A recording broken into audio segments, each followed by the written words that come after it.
ఓం శ్రీ సాయినాథాయ నమః. శ్రీ సాయి సచ్చరిత్రము 3వ అధ్యాయము. సాయిబాబా యొక్క అనుమతి వాగ్దానము. వెనుకటి అధ్యాయములోని వర్ణించిన ప్రకారము శ్రీ సాయి సచ్చరిత్ర వ్రాయుటకు బాబా పూర్తి అనుమతి నొసొంగచు ఇట్లు నుడివిరి. సచ్చరిత్ర రాయు విషయములో నా పూర్తి సమ్మతి కలదు. నీ పనిని నువ్వు నిర్వర్తించుము. భయపడకు, మనసు నిలకడగా ఉంచు. నా మాటల యందు విశ్వాసముంచుము. నా లీలలు వ్రాసినచో నవిద్య అంతరించిపోవును. శ్రద్ధాభక్తులతో వానిని వినిన వారికి ప్రపంచమందు వ్యామోహం క్షీణించును. బలమైన ప్రేమ భక్తి కెరటములు లేచును. ఎవరైతే నా లీలలలో మునిగి ఉందురో వారికి జ్ఞానరత్నములు లభించును. ఇది వినిన వెంటనే రచయిత మిక్కిలి సంతసించెను. వెంటనే నిర్భయుడయ్యను. కార్యము జయప్రదముగా సాగునని ధైర్యము కలిగెను. అటుపై మాధవరావు దేశపాండే శ్యామా వైపు తిరిగి బాబా ఇట్లనెను: ప్రేమతో నా నామమును ఉచ్చరించిన వారి కోరికలన్నీ నెరవేర్చెదను. వారి భక్తిని పెంచెదను. వారిని అన్ని దిశల నుండి కాపాడెదను. ఎవరైతే మనఃపూర్వకముగా నాపై పూర్తిగా ఆధారపడి ఉంటారో వారి కథలు వినినప్పుడు అమితానందం పొందుతారు. నా లీలలు గానము చేయువారికి అంతులేని ఆనందమును శాశ్వతమైన తృప్తిని ఇచ్చెదనని నమ్ముము. ఎవరైతే నన్ను శరణు వేడెదరో, భక్తి విశ్వాసములతో నన్ను పూజించెదరో, నన్నే స్మరించెదరో, నా రూపమును తమ మనసున నిలుపుకొందురో వారిని దుఃఖ బంధముల నుండి తప్పించెదను. ప్రపంచిక విషయములు అన్నిటినీ మరచి నా నామమునే జపించుచు, నా పూజనే సలుపుచు, నా లీలలను చరిత్రను మననము చేయుచు, ఎల్లప్పుడూ నన్ను జ్ఞాప్తియందు ఉంచుకున్న వారికి ప్రపంచమందు విషయములందు ఎట్లు తగులుకొందురు. వారిని మరణము నుండి బయటకు లాగెదను. నా కథలు వినినచో సకల రోగములు నివారింపబడును. కావున భక్తి శ్రద్ధలతో నా కథలను వినుము. వానిని మనసునందు నిలుపుము. ఆనందమునకు తృప్తికి ఇది ఏ మార్గము. నా భక్తుల యొక్క గర్వ అహంకారములు నిష్క్రమించును. నా లీలలో వినువారికి శాంతి కలుగును. మనఃపూర్వకమైన నమ్మకము గల వారికి శుద్ధ చైతన్యముతో తాదాత్మ్యము కలుగును. సాయి సాయి అను నామమును జ్ఞాప్తియందు ఉంచుకున్నంత మాత్రమున చెడు పలుకుట వలన వినుట వలన కలుగు పాపములు తొలగిపోవును. భక్తులు వేర్వేరు పనులు నియమించుట. భగవంతుడు వేర్వేరు భక్తులను వేర్వేరు పనులకు నియమించును. కొందరు దేవాలయములు, మఠములు, తీర్థములలో, నది ఒడ్డున మెట్లు మొదలైనవి నిర్మించుటకు నియమితులు అగుదురు. భగవంతుని లీలలు పాడుటకు కొందరు నియమితులు అగుదురు. కొందరు తీర్థయాత్రలకు పోవుదురు. సచ్చరిత్ర రచన నాకు నియమించబడినది. విషయ జ్ఞానం శూన్యమగుటచే ఈ పని నా అర్హతకు మించినది. అయినచో ఇంత కఠినమైన పని నేనెందుకు ఆమోదించవలెను? సాయిబాబా జీవిత చరిత్రను వర్ణించగలవారు ఎవరు? సాయి యొక్క కరుణయే ఇంత కఠిన కార్యమును నెరవేర్చు శక్తిని నాకు ప్రసాదించినది. నేను చేత కలము పట్టుకోగానే సాయిబాబా నా అహంకారమును పరిహరించి వారి కథలను వారే వ్రాసుకొనిరి. కనుక ఈ గ్రంథము రచించిన గౌరవం సాయిబాబాకే చెందును గాని నాకు కాదు. బ్రాహ్మణుడినై పుట్టినప్పటికీ శృతి స్మృతి అను 2 కళ్ళు లేకుండుటచే సాయి సచ్చరిత్రను నేను రాయలేకుంటిని. కానీ భగవంతుని అనుగ్రహం మూగవానిని మాట్లాడునట్లు చేయును, కుంటివానిని పర్వతం దాటునట్లు చేయును.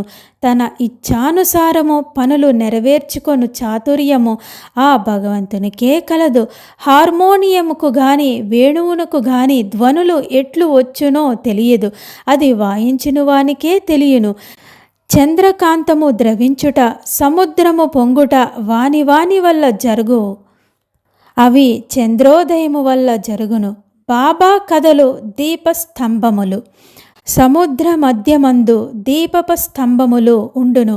పడవలపైన పోవువారు ఆ వెలుతురులో రాళ్ళు రప్పల వల్ల కలుగు హానులను తప్పించుకొని సురక్షితంగా ప్రయాణించెదరు. ప్రపంచమను మహాసముద్రంలో బాబా కథలు దీపములుగా మనకి దారి చూపును. అవి అమృతము కంటే తీయగా ఉండి ప్రపంచయాత్ర చేయు మార్గము సులభముగా సుగమముగా చేయును. యోగీశ్వరులు కథలు పవిత్రములు. అవి మన చెవుల ద్వారా హృదయమందు ప్రవేశించినప్పుడు శరీర స్పృహయను, అహంకారమును, ద్వంద్వ స్వభావములు నిష్క్రమించును. మన హృదయమందు నిల్వబడిన సందేహాలు అన్నీ పటాపంచలైపోవును. శరీర గర్వం మాయవైపోవును. కావలసినంత జ్ఞానం నిల్వ చేయుబడును. శ్రీ సాయిబాబా యొక్క కీర్తి ప్రేమతో పాడిన గాని వినిన గాని భక్తుని పాపములు పటాపంచలు అగుదును. కాబట్టి ఇవియే మోక్షమునకు సులభ సాధనములు. కృతయుగములో సమధమములు అనగా నిశ్చల మనస్సు శరీరము, త్రేతాయుగములో యాగము, ద్వాపర యుగములో పూజ, కలియుగములో భగవన్ మహిమలు నామములు పాడుకొనుట మోక్ష మార్గములు. 4 వర్ణములు వారు ఈ చివరి సాధనను అవలంబించవచ్చును. తక్కిన సాధనములు అనగా యోగము, యాగము, ధ్యానము, ధారణము అవలంబించుట కష్టతరము. కానీ భగవంతుని కీర్తిని మహిమను పాడుట అతి సులభము. మన మనస్సును మాత్రం అటువైపు త్రిప్పవలెను. భగవత్ కథలను వినుట వలన పాడుట వలన మనకు దేహాభిమానం తొలగిపోవును. అది భక్తులను నిర్మోహులుగా చేసి తుదకు ఆత్మ సాక్షాత్కారం పొందునట్లు చేయును. ఈ కారణం చేతనే సాయిబాబా నాకు సహాయపడి నాచే ఈ సచ్చరిత్రామృతం వ్రాయించెను. భక్తులు దీనిని సులభముగా చదవగలరు, వినగలరు. చదువునప్పుడు వినునప్పుడు బాబాను ధ్యానించవచ్చును. వారి స్వరూపమును మనసునందు మననం చేసుకొనవచ్చును. ఈ ప్రకారముగా గురువునందు తదుపరి భగవంతుని యందు భక్తి కలుగును. తుదకు ప్రపంచమందు విరక్తి పొంది ఆత్మ సాక్షాత్కారం సంపాదించగలము. సచ్చరిత్రామృతం వ్రాయుటకు, తయారు చేయుటకు బాబా యొక్క కటాక్షం చేతనే సిద్ధించినది. నేను నిమిత్త మాత్రుడుగానే ఉంటిని. సాయిబాబా యొక్క మాతృప్రేమ. ఆవు తన దూడను ఎట్లు ప్రేమించునో అందరికీ తెలిసిన విషయమే. దాని పొదుగు ఎల్లప్పుడూ నిండియే ఉండను. దూడకు కావలసినప్పుడల్లా కుడిచినచో పాలు ధారగా కారును. అలాగే బిడ్డకు ఎప్పుడు పాలు కావలనో తల్లి గ్రహించి సకాలమందు పాలిచ్చును. బిడ్డకు గుడ్డలు తొడుగుట ఎందు, అలంకరించుట ఎందు తల్లి తగిన శ్రద్ధ తీసుకొని సరిగ్గా చేయును.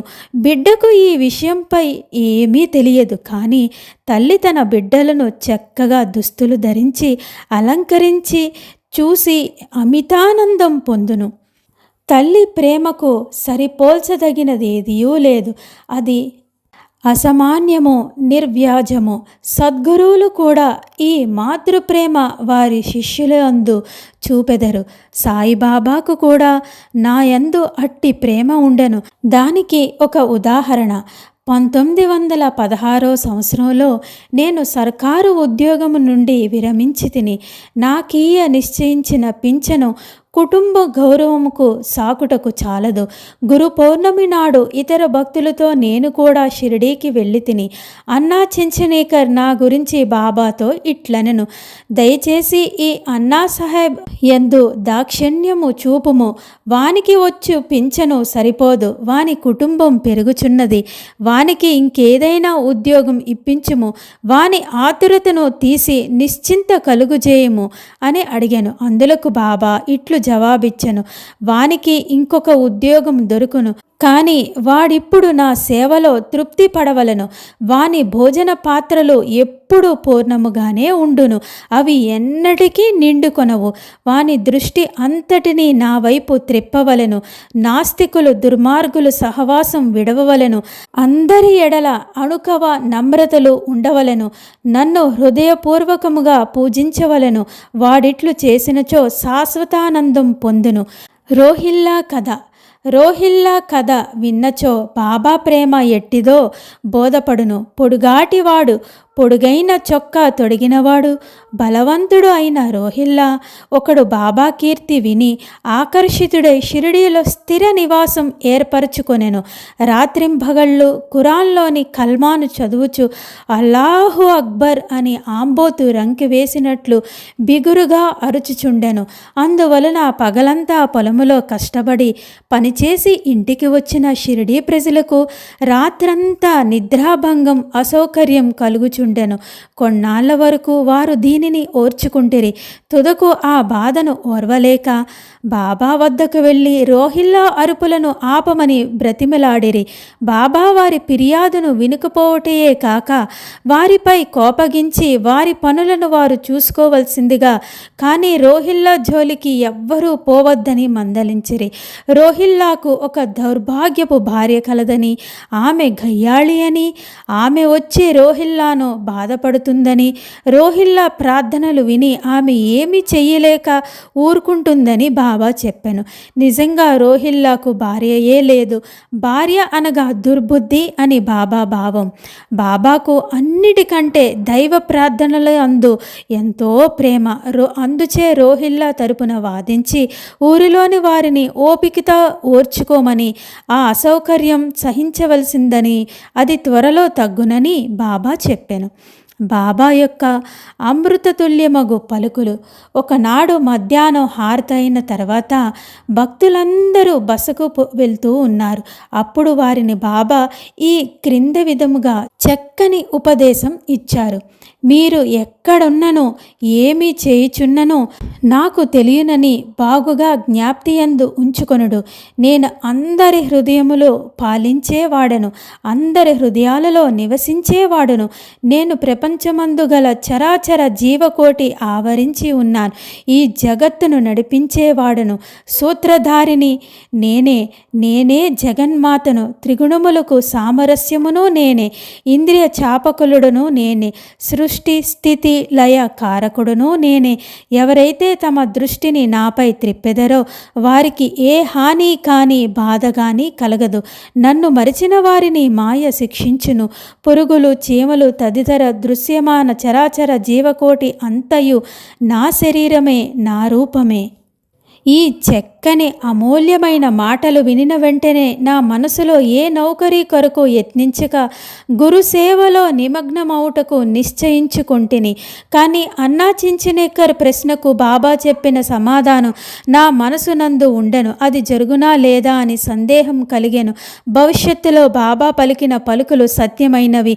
నాకొక సర్కారు ఉద్యోగం దొరికెను, కానీ కొద్ది కాలము వరకే. అటు పిమ్మట వేరే పని ఏదియూ చేయక శ్రీ సాయి సేవలోనే నా జీవితమంతయు సమర్పించి తిని, ఈ అధ్యాయమును ముగించబోవు ముందు చదువురులకు నేను చెప్పేది ఏమిటంటే, బద్ధకము, నిద్ర, చంచల మనస్సు, దేహాభిమానం మొదలైనవి విడిచి వారు తమ యావత్తు దృష్టిని సాయిబాబా కథలపై త్రిప్పవలను. వారి ప్రేమ సహజముగా ఉండవలను. వారి భక్తి యొక్క రహస్యము తెలుసుకొందురుగాక.